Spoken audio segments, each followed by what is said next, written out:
우리가 생활을 하다가 갑자기 예기치 못하게 허리가 삐끗하면서 급성 허리 통증 그리고 근육에 무리가 올 때가 있습니다. 뭐 네. 계단에 서 있다든지 운동한다든지 혹은 뭐 교통사고 후에 이런 고통이 찾아오면 너무나 힘들죠. 네, 맞습니다. 이런 순간이 쌓이고 쌓이다 보면은 결국에는 척추 균형이 조금씩 무너지면서 한순간에 방심을 하면 급성 통증이 찾아오기도 하고요. 그리고 네. 또 각종 척추 질환의 퇴행을 앞당길 수 있다고 합니다. 네, 그래서 이렇게 좀 통증이 있을 때는 빨리 병원에 가서 치료를 받는 게 좋고요. 그리고 이런 증상이나 통증이 나타나지 않을 때는 미리미리 좀 사전에 대비하는 게 필요할 텐데요. 오늘은 급성 허리 통증에 대해서 자세하게 좀 살펴보겠습니다. 한의학 박사 최우성 원장 스튜디오에 나와 있습니다. 안녕하세요. 안녕하십니까? 안녕하세요. 네. 이제 곧 있으면 여름이지 않습니까? 네네. 근데 저 이런 얘기 들었습니다. 여름이 되면 허리 통증이 더 심해질 수 있다. 네네. 이게 맞는 얘기입니까? 네, 맞습니다. 네. 아무래도 우리가 여름이 되면 활동량이 많이 늘어나게 되겠죠. 네네. 그리고 밖에 나가서 활동하는 시간들도 많아지게 되고 또 날씨가 되게 좋은 날에는 누구라도 한 번씩은 산책을 나가고 싶은 이런 네. 욕구에 휩싸이시게 될 거예요. 뭐 겨우내 우리가 묵었던 집안일들을 해야 되는 경우도 있고 이런 식으로 활동량이 많이 늘어나는 것들 때문에 여름에 급성의 허리 통증이 잘 나타나게 됩니다. 그리고 또 한 가지 우리가 봐야 될 부분들이 오늘도 우리가 비가 오기 시작했지만 조금만 네네. 있으면 장마가 시작되겠죠. 네. 이렇게 날씨가 습하고 그다음에 체온이 낮아지는 이런 시기에 급성 허리 통증이 나타나기 쉽게 됩니다. 네, 근데 꼭 날씨 때문이 아니더라도 허리 통증은 굉장히 다양한 이유로 발생을 하잖아요. 네네. 어떤 원인들이 있을까요?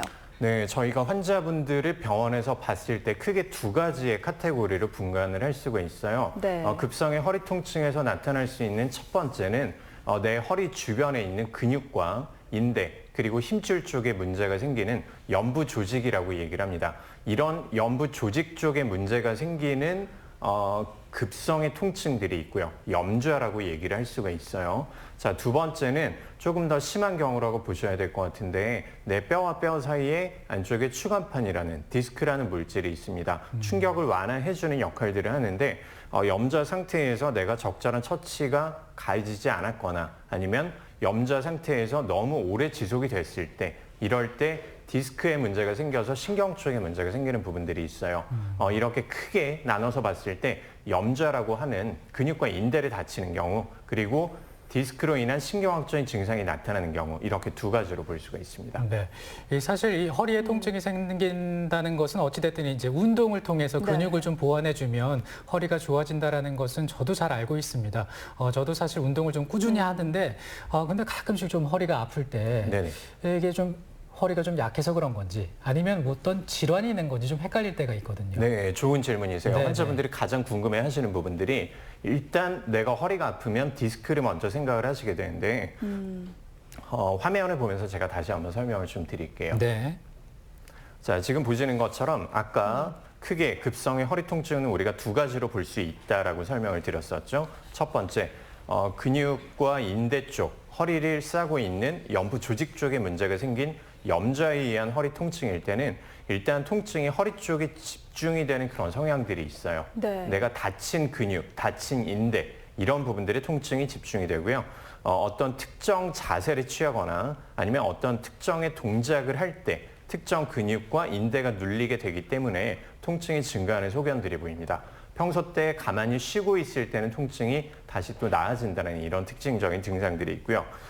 추간판 탈출증, 소위 말하는 디스크라고 얘기를 하죠. 신경 쪽에 문제가 생긴 것들을 얘기를 합니다. 이때는 초반에만 허리 쪽에 통증이 집중이 되고 어느 순간부터는 허리 쪽의 통증이 조금 나아지는 것 같은데 엉덩이 쪽이나 다리 쪽으로 뭔가 타고 내려가는 것 같다. 네. 그리고 그 통증의 양상도 우리가 뻐근하게 욱신거리면서 아픈 부분들이 아니라 뭔가 찌릿하면서 찌르는 것 같고 전기가 통하는 것 같다. 이런 식으로 증상들을 말씀을 하시는 경우들이 많아요. 그리고 신경 쪽에 염증 반응으로 문제가 생긴 상황이기 때문에 내가 누워서 쉰다고 해도 통증이 계속 이어지는 이런 특징적인 증상들이 있습니다. 마지막으로 한 가지를 우리가 더 봐야 되는데 밖에 나가서 이제 활동량이 증가하면서 병원에 오시는 환자분들도 조금 더 증가하는 성향들이 보입니다. 네. 척추의 압박골절이라는 단어가 있어요. 척추뼈가 내려앉아서 압박되기 때문에 골절 상태에서 나간다고 해서 압박골절이라는 단어를 쓰거든요. 보통 가장 흔하게 나타나는 부분들이 엉덩방아를 찍고 내가 미끄러지면서 주저앉을 때 이때 척추가 이렇게 눌리면서 찌그러지는 경우들이 아이고, 있어요. 네. 또는 골다공증이 아주 심한 경우에서 나타날 수가 있는데 내가 무거운 물건을 들 때 뭐 예를 들어서 집에서 화분을 옮기다가 척추뼈가 주저앉는 경우도 있고요. 아니면 집에서 항아리를 옮기다가 다치시는 경우도 생각보다 되게 많습니다. 이때는 허리 쪽으로 통증이 집중되지만 염저와는 또 다른 상태를 가지고 오게 돼요. 이때는 통증이 아주 극심하고 몸을 돌릴 때마다 통증이 아주 심해진다. 근데 가만히 누워 있을 때는 또 통증이 나타나지 않는다. 그렇기 때문에 염저랑 헷갈리는 경우가 되게 많은데 이때는 엑스레이나 아니면 MRI 같은 정밀 검사를 통해서 진단을 할 수 있으니까 꼭 감별을 하셔야 됩니다. 네, 그렇군요. 근데 환자마다 통증의 정도가 다르잖아요. 네. 어떤 분들은 걸을 수 없을 정도로 아프기도 하고 또 어떤 분들은 앉아서 쉬면 괜찮아지고 그렇다 보니까 어느 정도로 아파야 병원에 가야 되나 판단이 잘 안 서거든요. 네. 어느 정도로 아프면 병원에 가야 될까요? 네, 좋은 지적이세요. 통증의 강도라는 부분들이 우리가 병원에 가서 치료를 받고 진단을 받아야 되는 이런 기준점이 될 수가 없어요. 방금 설명해 주셨던 것처럼 내 통증을 느끼는 상황은 어떤 사람들은 아주 잘 견디는 사람들도 있고 통증의 역치가 아주 낮은 사람들은 조금만 아파도 엄살 피운다라고 표현을 하실 네. 수도 있는데 조금만 아파도 바로바로 병원에 가셔야 되는 이런 상황들이 될 수가 있어요. 이건 뭐 사회적인 환경이나 아니면 선천적인 체질 때문에 어쩔 수 없는 부분들이기 때문에 이 통증의 강도가 내가 병원에 가야 되는 그 기준점이 된다고 보기는 어려울 것 같아요. 오히려 통증의 양상이라든지 아니면 통증의 지속 상황들, 그다음에 통증이 어떤 식으로 앞으로 변화를 하는지 이 부분들에 따라서 우리가 병원에 가서 진단을 받고 치료를 해야 되는지 아니면 내가 며칠 쉬어도 나아지는지 이런 것들을 분간을 할 수가 있거든요. 일단 통증의 양상을 먼저 생각을 해보면 아까 제가 설명을 드렸던 것처럼 디스크로 인한 신경학적인 통증일 때는 뭔가 조금 더 날카롭고 네. 찌릿하고 뭔가 타고 내려가는 것 같고 네. 다리 쪽으로 그다음에 저린 느낌을 같이 동반한다는 통증이 좀 틀리게 나타나는 거죠. 네. 상대적으로 염좌 같은 경우에는 내가 가만히 누워서 쉴 때는 전혀 통증이 없어요. 근데 몸을 돌리거나 앉았다 일어서거나 아니면 누웠다가 다시 또 벌떡 서려고 할 때 이럴 때 통증이 나타난다는 그리고 뻐근하다는 이런 통증의 양상이 좀 틀리게 되고요. 평균적으로 저희가 한 3일 정도를 생각을 합니다. 만 72시간 동안 통증이 점차 줄어드는 성향이 보인다. 한 반 정도로 줄어들었다. 그렇다면 염좌의 가능성이 높아지니까 크게 걱정하지 않으셔도 될 것 같아요. 만약 3일 동안 조금 좋아지기는 했는데 그게 한 10에서 30% 안쪽이다. 아니면 거의 동일하게 나빠진다면 통증이 조금 더 안쪽에 병변 깊숙한 곳에 있을 가능성이 높으니까 이 부분들은 가까운 병원을 꼭 한번 찾아주셔야 될 것 같아요. 네, 그 통증이 시작되고 한 3일 정도의 기간을 한번 살펴보셔야겠습니다. 실제로 저희가 이제 그 통증 때문에 병원을 찾은 환자를 만나고 왔습니다. 진료 모습 화면으로 확인해 보시죠. 네, 50대의 여성 환자분이셨고요. 네. 갑자기 일어난 통증 때문에 병원에 내원을 해주셨습니다. 오른쪽에 탄탄해요. 저렇게 좀 다리를 이제 건드려 보시면서 이렇게 좀 통증 정도를 측정하시는 거예요. 네, 맞습니다. 네. 환자분들이 보통 제가 이제 허리 며칠 쪽으로만 전에 아프다라고 계단을 생각을 하시는데 내려오다 다리 허리를 쪽까지 아프신 삐끗했거든요. 경우 되게 많죠. 근데 이게 낫지도 않고 그래서 수일이 지나니까 이 다리 밑에까지 오는 거예요. 그래서 이게 혹시 디스크인가 싶어가지고 한번 내원을 하게 되었습니다.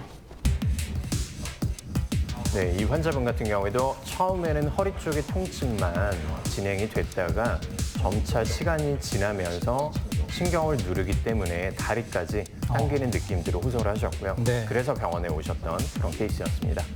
검사를 해보니까 역시나 4번하고 5번 쪽에 환자분은 평소 약간 때 볼록하게 튀어나온 부분들, 네. 이게 나타나지 않은 상태에서 갑자기 허리를 삐끗했다라고 말씀을 해주셨죠.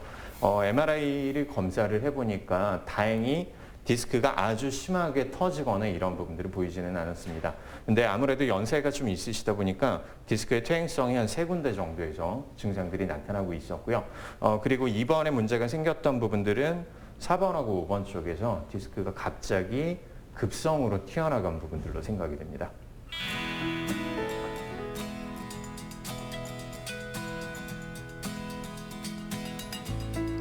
치료를 받으면 좀 나아집니까? 네. 어떻습니까? 급성의 허리 통증 같은 경우에는 네. 만성의 디스크나 협착증보다는 훨씬 더 치료가 수월한 사람들이 편이에요. 허리 디스크는 낫기가 힘들다는 그런 생각이 있잖아요. 근데 병원에 와서 선생님의 말씀을 들어보니까 운동도 열심히 하고 치료도 열심히 받으면 충분히 나을 수 있다는 생각이 들었습니다. 네, 일단 화면을 보니까 아프면은 참지 말고 얼른 병원을 네. 가야겠다. 네, 이런 생각이 듭니다. 근데 또 얘기를 들어보니까 급성 허리 통증을 그대로 놔두게 되면 만성으로 진행이 될 수 있다고 하더라고요. 네, 논문에 따르면 만성으로 진행하는 경우가 한 20% 정도의 환자분들에게서 관찰이 됐습니다. 네, 네. 네. 특히나 급성 허리 통증 같은 경우에는 이 부분들이 금방금방 좋아지기 때문에 환자분들이 시기를 놓치거나 아니면 이 부분들을 그냥 간과하시는 경우들이 많거든요. 근데 급성의 허리 통증이 한 번 나타났다면 내 허리 주변의 구조물들이 어느 정도는 손상이 있었다고 생각을 해야 돼요. 그리고 이 부분들이 점차 누적이 되다 보면 결국에 만성으로 진행을 하게 되기 때문에 결국 급성의 허리 통증이 나타났을 때 빠르게 적절하게 조치를 하는 것들이 만성의 디스크 그리고 협착증으로 나가는 부분들을 막을 수 있는 지름길입니다. 네, 그럼 병원에 가면 어떤 치료를 받게 되는지 알아보겠습니다. 한방에서는 급성 허리 통증 어떻게 네. 치료하시나요? 일단 우리가 급성의 허리 통증이다, 허리를 삐끗했다, 그렇다라고 생각을 한다면 어떤 치료를 보통 생각을 하실까요? 대부분 이제 진통제나 아니면 진통 주사를 생각을 하시게 되겠죠. 네. 근데 한방에서는 이런 통증을 가려놓는 처치가 아니라 세 가지 방법으로 먼저 접근을 할 수가 있어요. 첫 번째는 통증을 좀 해소시켜 줄 수 있는 네. 신바로 약침 같은 그리고 일반 침 같은 이런 부분들을 사용을 하고요. 두 번째는 안쪽에 염증 반응 산물들을 급성으로 이제 빼내주게 되고 그다음에 근육이 이완을 시켜줄 수 있는 약물 처치들 그리고 마지막으로는 내 몸에 다시 삐뚤어진 부분들을 바로 맞춰서 밸런스를 맞춰주는 추나요법들 이렇게 세 가지를 생각을 해볼 수가 있습니다. 네, 저희가 그래서 치료받는 모습도 화면으로 준비를 했는데요. 네. 화면 함께 보시죠. 네, 먼저 통증의 부위를 정확하게 다시 한번 체크를 하고요. 그 다음에 허리 쪽이 교정을 먼저 들어가게 됩니다. 네. 지금 이 환자분 같은 경우에는 좌측 허리 쪽으로 통증이 급성 디스크 나타났고요. 같은 경우에는 결국 통증이 위주가 되기 때문에 가장 먼저 우리가 시도를 해봐야 될 부분들은 추나요법을 통해서 환자분의 골반에 다시 또 맞춰놓는 치료를 할 거예요. 두 번째로는 신바로 약침이나 아니면 동작침을 통해서 환자분의 염증 반응과 그다음에 디스크의 부종을 감소시키는 치료를 하겠습니다. 이거는 뭔가요? 뭘 해보시는 네, 거예요? 지금 골반이 틀어져 있기 때문에 네, 네. 다리 길이가 차이가 나는 것들을 볼 수가 있을 거예요. 정확하게는 우측 골반의 후하방변이라고 하는데 간단하게 설명드리면 우측 골반이 뒤쪽 아래쪽으로 돌아가 있는 상태였어요. 네, 저렇게 좀 맞춰주시는 거군요. 네, 맞습니다. 다시 또 골반을 바로 맞춰 놓은 상태에서 이제 치료를 들어가야 되는 거죠. 자, 지금 들어가고 있는 부분들이 신바로 약침이라는 치료법이고요. 4, 5번 라인으로 안쪽에 신경이 지나가는 부위에 약침액을 쏴주게 됩니다. 네. 마지막으로는 지금 좌측의 요방연근이라는 근육들이 많이 단축돼 있는 그래서 통증을 유발하는 상황이었기 때문에 침을 놓고 다시 또 움직여주는 네. 몸통을 움직이면서 침을 놓은 부위들이 움직이는 것들이 보일 수 있을 거예요.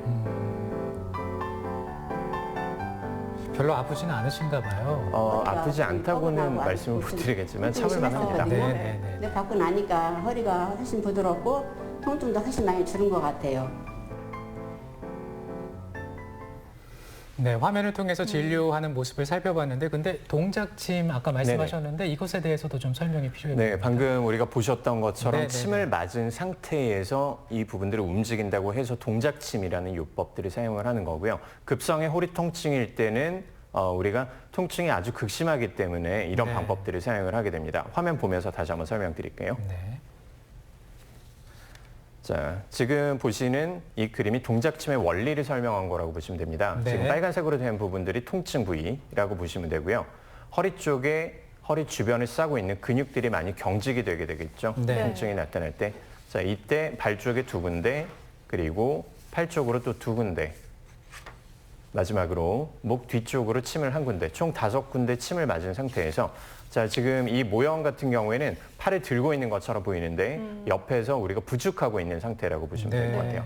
자, 이렇게 침을 맞은 상태에서 점점 천천히 보행을 시작을 하게 되면 근육이 지금 부어있던 부분들이 천천히 다시 수축이 되고 안쪽에 혈류순환이 증가가 되겠죠.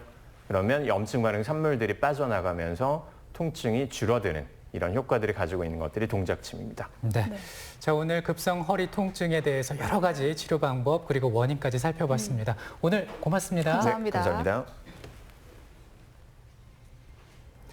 네, 우리가 잘 자는 것이 이제 보약이다 이런 네. 얘기 하지 않습니까? 잠을 자는 것이 면역력을 키워주기 때문인데요. 이와 관련한 채소가 바로 상추입니다. 네. 그 상추에 락토신이라는 성분이 있는데 이것이 이제 신경을 좀 안정화시켜주면서 숙면을 도와준다고요. 네, 맞습니다. 그래서 고려시대 중국에서는 우리나라에서 가져온 상추를 천금채라고 표현할 정도로 네. 귀하게 여겼다고 하는데요. 그만큼 몸에 좋은 채소이기 때문입니다. 스트레스와 불안감 해소에 도움되는 상추, 오늘 식탁에 올려보시면 어떨까요? 네, 저도 이제 가끔씩 잠이 안 올 때가 있는데 저녁에 상추 네. 먹어봐야겠습니다. 내일 인사드리겠습니다. 시청해주신 여러분 고맙습니다.